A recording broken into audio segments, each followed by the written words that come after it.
Kam jirtu maatii Waaqayyoo dhaggeeffattootaa fi hordoftoota furtuu dhugaa bakka jirtan hundumaatti nagaan isiniif haa ta'u jechaa sagantaa keenyatti fufna.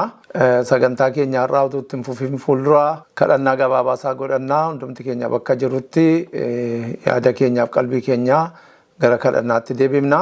Waaqarra kan jiraattu yaa Waaqayyoo galanni siif haa ta'u waan nu goote hundumaatiif nagaa nu laattee fayyaa nu kennite yeroo kana waan nu geesseef si galateeffanna galanni siif haa ta'u. Yaa Abbaa yeroo kana karaa addaa iddoo keenyatti argami ati nu eebbisi sagantaa keenya kana hundumaa irratti ati argami dhaggeeffattoota keenyaaf hordoftoota dhugaa yaa Waaqayyo bakka isaan jiran hundumaatti ati eebba keetiin isaan guuti nagaa nu kenni amma dhumaatti nu wajjin ta'e maqaa Yesuusiin ameen. Har'a kan nuyi walii wajjin ilaalu ardii yookiis immoo biyya lafaa ishee raafamtu kana keessatti ejjennoo amantii hin sochoone qabaachuu jedha.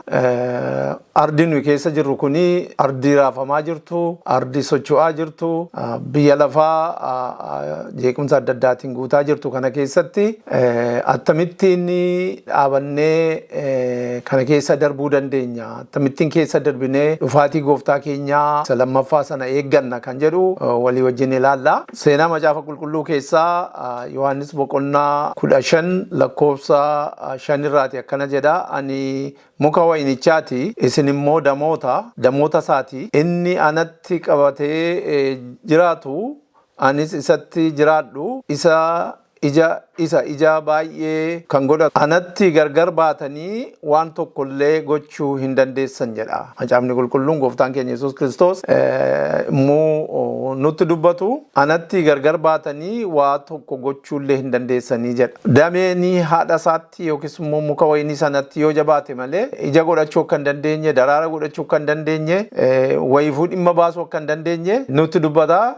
Nus immoo Yesuusitti yoo jabaachuudhaa baanne, isatti yoo qabamnee deemuudhaa baanne, jireenyi keenya guyyaatti gara guyyaa isatti hidhamee hin jiru yoo ta'e biyya lafaa mo'uu kan dandeenye, keessa darbuu kan dandeenyetti nutti dubbata. Kana har'a biyya lafaa kana keessa yeroo ammaarra kan caalu yeroon namni itti nagaa, tasgabbii fi jaalala itti dheebotee dhabe hin jiru. Har'a namni nagaa barbaada, nagaan hin jiru. Tasgabbii barbaada, tasgabbiin hin jiru. Jaalala barbaada, jaalalli hin jiru. Namni gara deemutti kana dheebotaa jira. Ardiin nuti amma keessa jirru kun raafamuu fi sodaa cimaa keessa akka isheen jirtu haalli adda addaa nutti dubbata. Jeequmsii fi walirratti ka'uunis uummatoota ardii kanarra jiran hawaasa jireenyaaf abdii kutachiisuu jira akka jirutti nutti dubbata. Dhiyoodhuma kana yaadannoo nuyi qabnu dhukkubii COVID-19 jedhamu kuni biyya lafaarratti hammam namoota sodaachisee namooti danuun akka dhuman lubbuu namoota baay'ee akka inni galaafate nu hubachiisa. Kun mallattoo dhumaa akka inni ta'etti nu hubachiisa. Biyyi lafaa kun guyyaatti gara guyyaatti jeequmsii fi raafamuun ishee ittuma caalaa jira. Har'a yoo waan tokko dhageenye bor immoo kan biraa dhageenya. Nagaan biyya lafaarraa hin jiru. Namni nagaa barbaada, nagaa argachuu hin dandeenye. Jeequmsii fi sochiin hamaan bakkaa gara bakkaatti, diidaa gara diidaatti kan dhaga'amu kan akka inni ta'etti ilaalla. Wanti nuyi dhageenyu guyyaatti gara guyyaatti lolaaf oduu lolaati. Maatii gidduutti nagaan hin jiru, jaalalli hin jiru. Waliif kabaja qabaachuun hin jiru. Yeroo ammaa namoonni hojii kan hin qabne baay'eetu jira. Warra hojii qaban illee waan abdachiisu miti. Har'a jiraatanii bor akkaataa ittiin jiraatan hin beekan. Siyaasni biyya lafaa irratti jeequmsa adda addaa kaasaa akka inni jiru hin ilaalla. Karaa adda addaa, karaa namaas ta'e karaa uumamaa balaan adda addaa har'a biyya lafaa jeeqaa jira. Wantoonni safuu ta'aa turan har'a safuu ta'uu dhiisanii gabaadhaaf dhiyaataniiru. Namni safuu qaba ture. Namni kabaja qaba ture. Har'a garuu wanti safuu jedhamu hin jiru. Namni akka garaa isaatiitti jiraata. Dhugaaf soba addaan baasanii beekuun hin jiru har'a. Namni soba akka dhugaatti, dhugaas akka sobaatti fudhataa jira. Qabeenyi biyya lafaa kuni akka dhangala'aati har'a qabaatanii borii qabaachuun hin danda'amu. Har'i gabaan meeshaa ta'ee yookiis immoo ba'eessa ta'ee bor immoo yoo dhaqani namni yeroon itti jiraachuu dadhabirra akka inni jirutti nu hubachiisa. Kanaaf namni asii achi deema waa nagaa barbaachuudhaaf jireenya barbaachuudhaaf garuu eessallee yoo dhaqan nagaan akka hin jirretti ilaalla. Kanaafuu yeroo nuti amma keessa jirru kun yeroo ardiin kun yookiis immoo biyyi lafaa kun waan adda addaatiin machooftee bitaa galtee waliin dhaamaa jirtu keessa akka jirrutti nu hubachiisa. Kanaaf yeroo akkanaa keena keessa akkamittiin jiraachuu dandeenya kan jedhu gaaffiitu jira. Gaaffiin jiru kun yeroo dukkanaa fi waliin dhaa kana keessa akkamittiin utuu hin socho'in utuu hin raafamin keessa darbuu dandeenya kan jedhu gaaffii guddaadha. Tokko tokkoon keenya of gaafachuun kan nurra jiru. Qilleensi hamaan karaa hundumaa yeroo hundumaa nutti bu'u kana akkamittiin utuu hin kufin dhaabatnee hafuu dandeenya. Har'a qilleensa adda addaatu nu rukuta bitaadha mirgaadha. Karaa kaan qilleensa dhukkubaatu jira, karaa kaan qilleensa balaatu jira, karaa kaan qilleensa jireenyaatu jira. Kanaaf kan kana fakkaatan qilleensa baay'ee jiru. Kunitu jiranii abdii kan nama kutachiisa waan baay'een kunitu jiranii akkamittiin dhaabachuu dandeenya kan jedhu gaaffii deebii argachuu qaba. Yeroo haalli jiru dukkanaa'u, yeroo abdiin kutannaan nama qabatu kana keessaa gara eenyu ilaalla? Eenyutu nu oolcha kana keessaa? Yeroo wanti hundinuu dogoggoraa ta'u, yeroo karaan hundinuu gara cubbuutti nama geessu eessatti deebinaa kan jedhu gaaffiidha. Gaaffii kanaaf eessa dhaquutu nurra jira? Eenyutu nu deebisa jennee hundumti keenya yaadu. Gaafolii armaan olitti ilaalle kanaafis ta'ee kan biraadhaafis kitaabni qulqulluun deebii ga'aa nuuf kenna. Amantii attamitti biyya lafaa kana moonee abdii isa galateeffamaa sana biraa ga'uu akka dandeenyu macaafni qulqulluun waan gochuun nurra jiru hundumaa nutti hima. Kanaafuu mee gara kitaaba qulqulluutti deebinee kitaabni qulqulluun waan nuun jedhu ilaalla. Qolaasaayis boqonnaa 1:23 irraa yoo dhanne ilaalle akkana jedha. Haa ta'u iyyuu malee amantii keessanitti hafuun hundee keessan irratti jabaattanii dhaabachuun abdii isa karaa wangeelaa dhageessan irra socho'uu dhiisuun isin irra jiraa jedha Phaawulos. Hubadhaa gaarii goonee hubachuun amantii keessanitti utuu walirraa hin jitsin utuu hin dadhabinti jabaachuu hundee isa irratti ijaaramtan sana maalirratti akka ijaaramne beekuutu nurra jira. Maalirratti ijaaramne? Dhagaa irratti ijaaramne moo yookiis immoo cirracha irratti ijaaramne? Dhugaa sana irratti ijaaramne moo yookiin immoo dhugaa jedhanii soba sana irratti ijaaramne? Yoo dhugaa irratti ijaaramne ta'ee isa irratti jabaannee akka hundee godhannu barbaada. Akkamittiin akka abdiin nuu kennameera abdii sanatti akka nu jabaannutu barbaada Waaqayyo. Kanaaf amantii keenyatti jabaachuudhaan isa irratti ijaaramne sana hundee keenya jabeeffachuudhaan akkuma kana abdii isa nuu kenname sana immoo afoo keenya gara fuulduraatti ilaaluudhaan jabaachuu akka nu dandeenyu macaafni qulqulluun nutti dubara. Qorontos isa duraa boqonnaa 15:58 irraas kanuma yaaduma kana deeggera. Jaallatamoo obboloota koo egaa otuu hin socho'in jabaattanii dhaabadhaa jedha. Utuu hin socho'in jedha. Akkamittiin utuu hin socho'in akka dhaabannu macaafni qulqulluun itti dabalee nutti hima. Itti dadhabuun keessan gooftaa biratti akkasumaan akka hin taane beekaa jedha. Har'a yoo dhiphattan yeroo riphinni isin qabu, yeroo rakkinni isin mudatu, yeroo qoramsi isinitti dhufu, yeroo ari'atamuun isinitti dhufu jabaadhaa dhaabadhaa jedha. Maaliif gatiin keessan Waaqa irratti guddaadha waan jedhuuf. Yohaannis boqonnaa 16:33 irraa yoo dhannee ilaalle anatti qabamtanii nagaa akka qabaattaniif ani kana hundumaa isinitti hime. Biyya lafaatti rakkina qabdu garuu jabaadhaa ani biyya lafaa mo'eera jedha gooftaan keenya. Hubadhaa. Ani biyya lafaa kana keessatti Waaqayyo rakkinni isinitti dhufuu jedhee nun abdachiifne takkaayyuu. Biyya lafaa keessa jirra, ardii rakkinaa keessa jirra, ardii du'aa cubbuudhaan waliin makamte keessa jirra. Kana keessatti waaqayyo kan inni nu abdachiise rakkina kanarraa ooltu tun ta'e rakkina kana keessatti jabaattanii mootanii akka keessa dabartaniif ani immoo isinii wajjin jira isin naabadha kan jedhuti nutti waaqayyo kana kan inni nutti dubbatu. Kanaaf kuni macaafni qulqulluun abdii addaa akka inni nuu kennutti nutti dubbata. Yohaannis boqonnaa 5 lakkoofsa Yohaannis dura boqonnaa 5 lakkoofsa 4 fi 5 irra yoo dhannee ilaalle sababa nu ijoollee waaqayyoo taaneef amantiitti waan jabaanneef waaqayyoo biyya lafaa mo'uudhaaf akka jirrutti nutti dubbata. Eenyutu biyya lafaa mo'uu danda'a?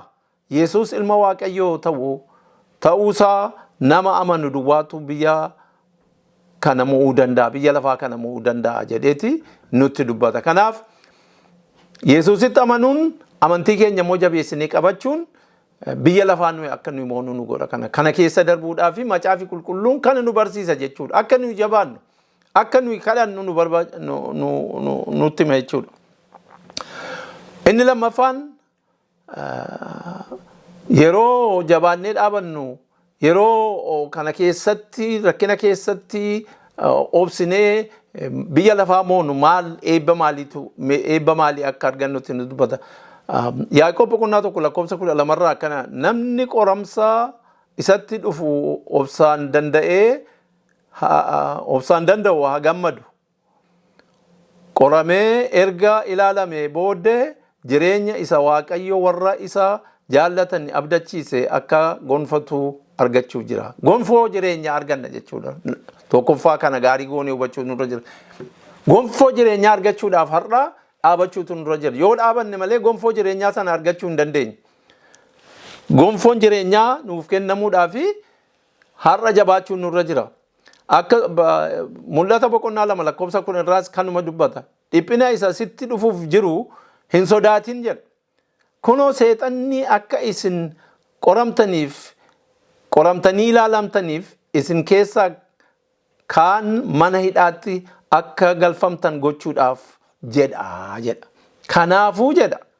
Kanaafuu rakkina argachuuf jirtu du'a yoo sitti fideyyuu ati hamma du'aatti amanamaa ta'ii jedha. Hubadhaa gonfoo ulfinaa argachuudhaaf jirra. Gonfoo isa waaqayyo nuu qopheesse sana argachuudhaaf maal gochuun nurra jira har'a? Jabaannee dhaabachuun akka nurra jirutti nutti dubbata. Gonfoo hundumti keenya akka beennu yeroo baay'ee gonfoon warra moototaatu warra nugusaatu argata. Nuyi warri yeeyyiin yookiis immoo warri dhiiga warra moototaa keessaa hin qabne har'a gonfoo isa biyya lafaa kana argachuu hin dandeenyu. Gonfoo waaqayyo qopheessu garuu nama hundumaatiif, warra biyya lafaa mo'e hundumaatiif waaqayyo gonfoo jireenyaa qopheesseera amantoota waaqayyo.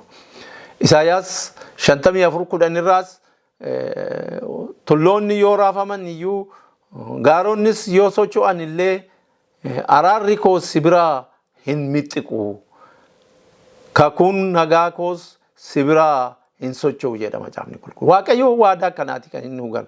Kanaaf araarrii fi nagaan waaqayyo hunduma keenyaaf ta'a yoo nu jabaanneef. Timoteewos 2:12 irraa illee yaaduma kana kan inni dubbatu. Akka nu obsinuuf obsaan yoo dandeenye isaa wajjin immoo hin moona. Yoo nu isa ganne innis immoo nu ganuuf jira jedha. Obsaan danda'uun mo'umsa fida jechuudha. Warri mo'ame immoo waan baay'eedha kan isaan argatan. Warri mo'ee warri biyya lafaa kana mo'ee keessa darbee waan baay'eedha kan isaan argatan. Mul'ata boqonnaa 2 lakkoofsa 7 yoo dhannee ilaalle muka jireenyaa isa takka Addaamiif Hewaaniif kennamee muki jireenyaa achii sun fudhatame muka jireenyaa sana nyaachuudhaaf jirra. Mul'ata 2:11 irraati du'i lammaffaan isaan argatu jedha. Namni warra mo'ee du'i lammaffaan du'i bara baraa sun isaan argatu jedheetiin nutti dubbata. Muka jireenyaati nyaata, maannaa nyaata, maqaa haaraatutti maqaa haaraa argata jedha. Maqaa namni hin beekne isa duwwaan kan beeku 2:17 irraati mul'ata 2:17 irraati. Qomoo nama hundumaa irratti olaanaa ta'a humna argata jedha namni moo'e. Wayyaa adii isa kan Kiristoos sana uffata jedha. Akkuma kana mana Waaqayyoo keessatti utubaa mana Waaqayyoo ta'ee dhaabata jedha. Waan hundumarra kan caalu boqonnaa 3:21 irraa anaa wajjin teessoo irra akka taa'uun godhaa jedha samu. Amantoota Waaqayyoo Yesuusii wajjin taa'uudhaaf qophoofneerra har'a jabaachuun nurra jira. Kanaafuu michoota koo jedha Phaawulos Phexros duraa boqonnaa 4:12-13 yoo dubbifan michoota koo wanti akka ibiddaa gubu isin gubuudhaaf yommuu isinirraa bu'u waan takkaa ta'ee hin beekne waan isinirraa bu'e fakkaatee isin hin dinqisiifachiisin.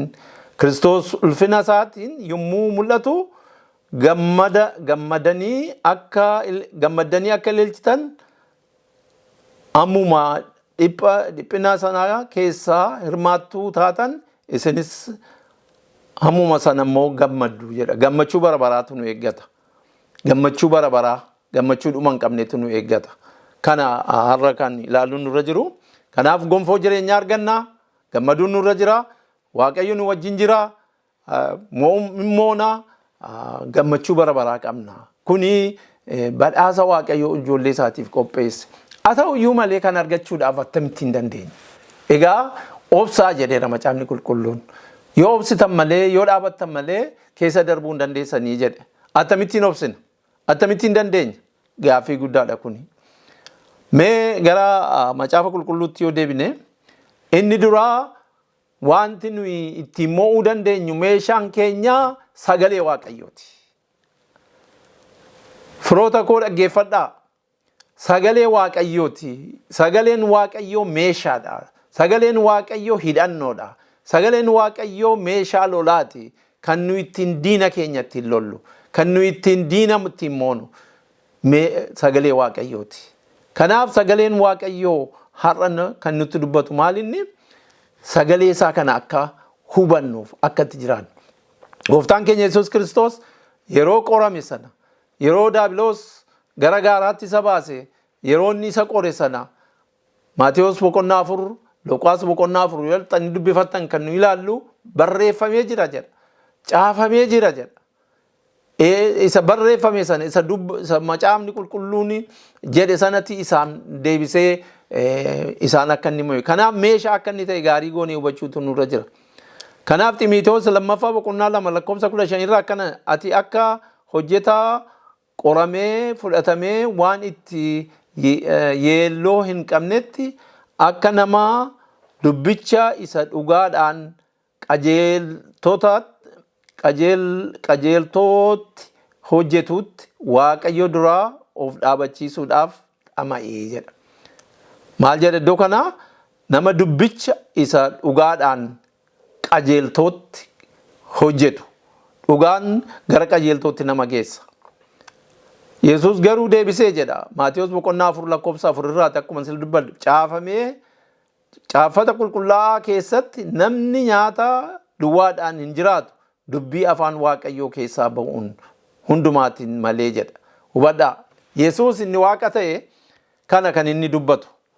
Kanaaf inni duraa waan ittiin lollu meeshaan ittiin lollee ittiin dhaabachuu dandeenyu qoramsa itti mo'uu dandeenyu sagalee Waaqayyooti. Hammam keenya sagalee Waaqayyoo kana guyyaatti gara guyyaatti kan nuyi qorannu. Hammam keenya sagalee Waaqayyoo kana guyyaatti gara guyyaatti kan dubbifannu kan itti dhimma baanu kan meeshaa keenya godhannee itti jiraannu nama meeqa laata?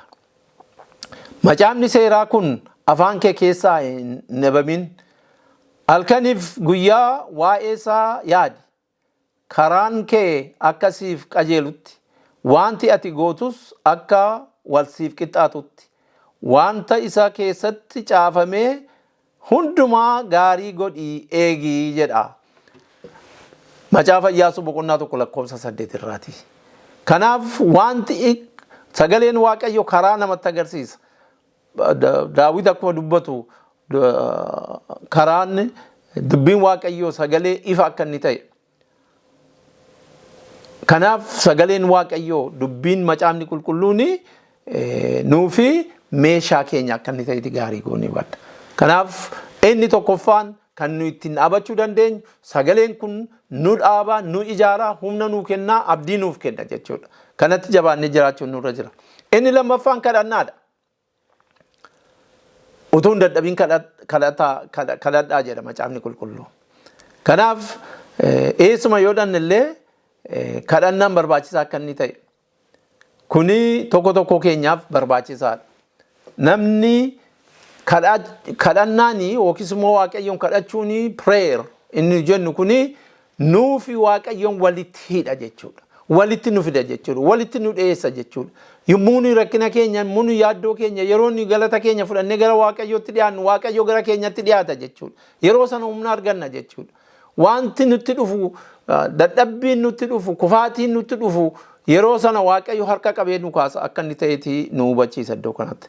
Kanaaf kadhannaanii nuuf waaqayyoon walitti nu firoomsa, nuuf waaqayyoon walitti nu fida. Jireenya keenya haareessa, keessa keenyatu boqota. Du'atti illee warri deeman kadhataa akka isaan deeman, gammadaa akka isaan deeman macaafni qulqulluun hin dubbata. Kanaaf waaqayyo wajjin tokko ta'uudhaaf, waaqayyo wajjin walitti dhufeenya qabaachuudhaaf guyyaati gara guyyaatti, yerooti gara yerootti kadhachuun nu barbaachisa jechuudha. Kanaaf kadhannaanii humna guddaa akka inni qabu hundumti keenya hin beekna. Kadhannaanii waaqayyo wajjin walitti nu fida. Kadhannaanii waaqayyo eenyuun akka ta'e akka nu hubannu godha. Kadhannaanii gaaffii keenya nu deebisa. Kadhannaanii karaa nutti agarsiisa. Kadhannaan humna nuuf kenna. Qoramsarraa nu fageessa. Kadhannaanii karaa waaqayyoo, fedhi waaqayyoo maal akka inni ta'e nutti hima. Kadhannaanii fedha waaqayyoo sana immoo akka nuyi fudhannee hojiitti jijjiirru nu godha. Kadhannaanii jireenya namaa keessatti waan ajaa'ibaa hojjeta. Namoonni kanaan dura kanaan jiraatan namooti baay'een jiru. Kadhannaadhaan biyya lafaa kana kan jijjiiran haannaa yaadanna hundumti keenya macaafni qulqulluun nutti hima. Macaafa Saamu'eel isa duraa boqonnaa tokko jalqabdanii yoo ilaaltan. Daaneeliin ilaalla. Daaneel biyya Baabiloonitti, biyya Kalaadotaatti dinqii gurguddaa kan inni ittiin godhaa ture. Waaqayyo humna isaaf kan kenne karaa kadhannaa isaatii akka inni ta'e. Macaafni qulqulluun nutti dubbata. Daaneel boqonnaa 9 keessatti Daaneel akka inni kadhachaa ture. Gooftaan keenya Yesuus Kiristoos Waaqa ta'ee utuu jiru biyya lafaa kanarra yommuu ture, foon uffatee yommuu nu gidduu deddeebi'aa ture, halkan guutuu kadhachaa akka inni turetti nutti hima.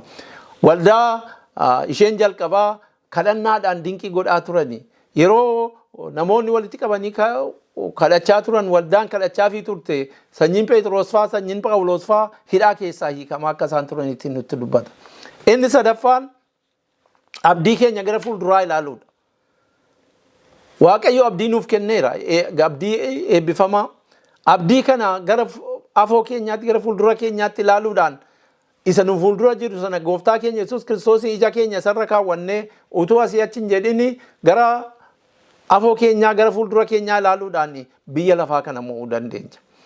Ammoo jedha Phexros duraa boqonnaa 1 lakkoofsa 6-7 yoo dubbifne amma yeroo gabaabduudhaaf qorama garaa garaatiin giddisiifamuun keessan akka hin oolle yoo ta'e iyyuu isa sanatti immoo baay'ee baay'iftanii hin gammaddu. Warqeen inni badu jiru iyyuu ibiddaan hin qorama. Amantiin keessan inni warqee caalaa gati jabeessi immoo guyyaa Yesuus Kiristoos itti mul'achuuf jiru sanatti caalchisee guddaa fi ulfinaa akka argatanitti qoramee hin ilaalama jedha. Kanaaf abdii qabna. Sababa abdii keenyaa kanaaf har'a jabaachuun nurra jira jedha. Qorontoos 2 boqonnaa 4 lakkoofsa 17-18 ilaalle rakkinni salphaan inni nuyi yeroodhaaf baannu kun ulfina baraa isa safara malee guddatu sana baachuudhaaf nu qopheessaa jedha. Har'a yoo dhiphanne, har'a yoo jabaanne, kadhannaatti yoo jabaanne, macaafa qulqulluutti dubbifachuudhaaf itti jiraachuutti yoo dhamaane, abdii keenya isa Waaqayyo nu kenne sanatti jabaanne yoo argamne, Waaqayyo kan hundumaa nu qopheessuudhaaf akka inni jirutti nutti dubbata. Kanaaf hafuurri Waaqayyo isa waaqayyo nuu kenne sanatti jabaannee dhaabachuun nu barbaachisaa jechuudha. Kanaaf hamma du'aatti jabaachuun nurra jira. Hamma du'aatti dhiphina isa nutti dhufuuf jiru sana utuun sodaatin seexanni baay'ee keessan gara mana hidhaatti galchuuf jira. Isin immoo jabaadhaa jedha macaafni qulqulluun. Kanaaf walumatti qabaatti rakkina kana keessa moonee darbuudhaaf ardii waliin makamtuu kana ardii fala dhabde kana ardii dukkana keessatti deddeebi'aa jirtu kana keessaa bahuudhaaf duraan dursinee macaafa qulqulluu jireenya keenya wajjin waliin gochuun nurra jira. Kadhannaatti guyyaatti gara guyyaatti jabaachuun nurra jira. Abdii nuu kenname kanatti jabaannee itti fufuun nurra jira. Kana macaafni qulqulluun kan inni gorsu isa dhageenya waaqayyo nuuf eebbisu bakka jirtan hundumaatti waaqayyo nagaa isiniif haa kennu. Galatooma. Hin kadhanna. Yaa waaqayyo gooftaa galanni siif haa ta'u waan nu goote hundumaatiif isa dhageenya kana hundumaatiif si galateeffanna yaa waaqayyo galanni siif haa ta'u.